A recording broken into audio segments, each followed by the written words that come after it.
Has the financial crisis last year actually fundamentally changed the global economic landscape of the world today, or are we still doing things the same way? No, it's already fundamentally changed things. I mean, you know, in the financial structure in the United States has changed. There's huge entities that are simply gone, and other entities that are now banks that used to be something else, Goldman Sachs and Morgan Stanley.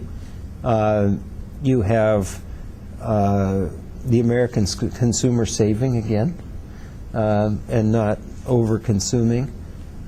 You have a fairly long-term deleveraging process underway. Probably, I'm one of the people who think that the advanced countries will have, even after we're out of the crisis, will have slower growth for an extended period of time for structural reasons. And that is because the advanced economies are still somewhere between 65 and 70% of the global economy. That has consequences for everybody. And we have a huge challenge with rebalancing the global economy. I mean, we've got the American consumer saving.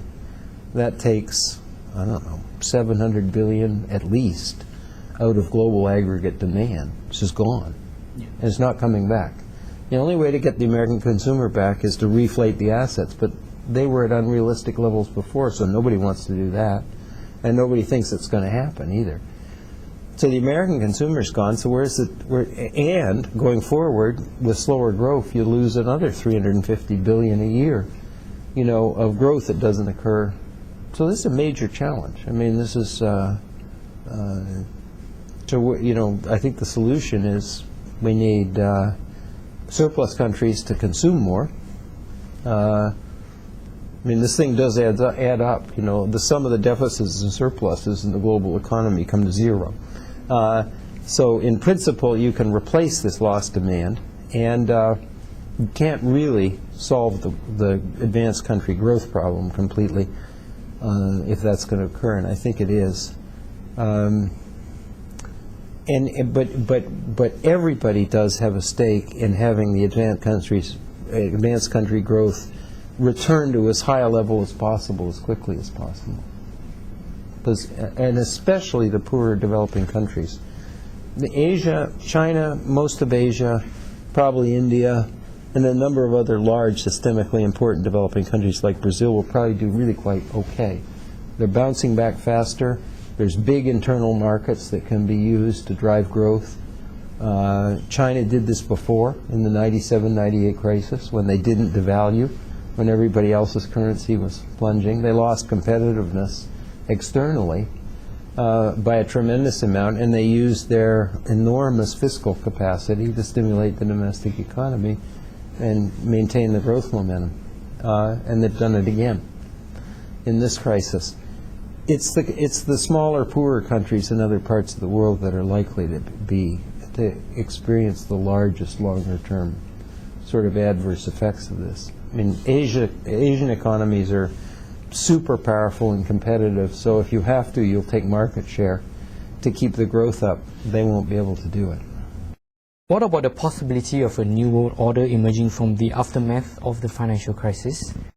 Well, it's already starting. I mean, the transition from the G7 or G8, which is essentially an advanced country club, to the G20 has now officially occurred as of the last meeting in Pittsburgh.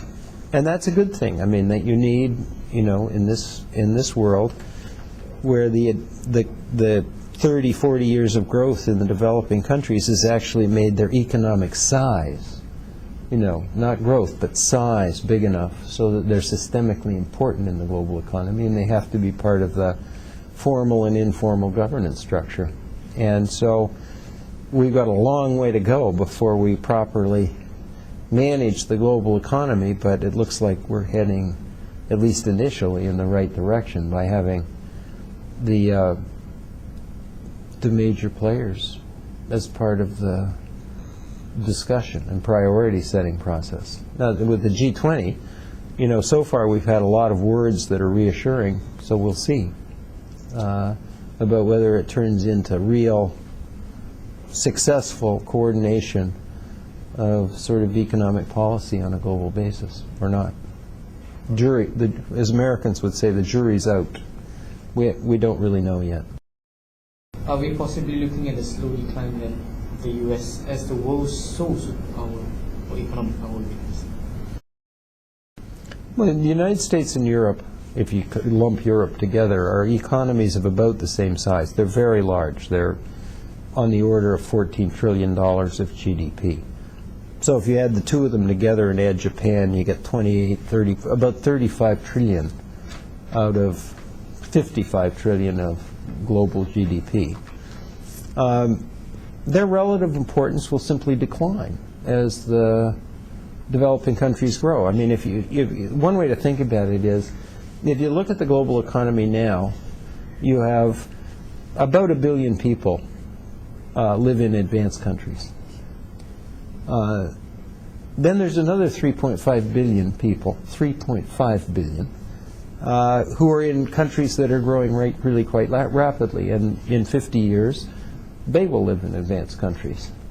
So the advanced country set, at a minimum, is going to go from 1 billion, or 16% of the global economy, to about 2/3, 4.5 billion. That's just a huge change. In 50 years, China and India will be larger than both the United States and Europe in total size. And once they reach advanced country status, they'll each be, I mean, in the case of the United States, the combined population of China and India is about 2.5 billion people. The population of the United States is about a little less than 350 million. So China and India together are, on the order of 7 to 8 times the size in terms of people. And if the per capita income is the same, the combined economies will be 7 to 8 times the size. This is just a completely different world than the one we live in now. And it will happen steadily over time.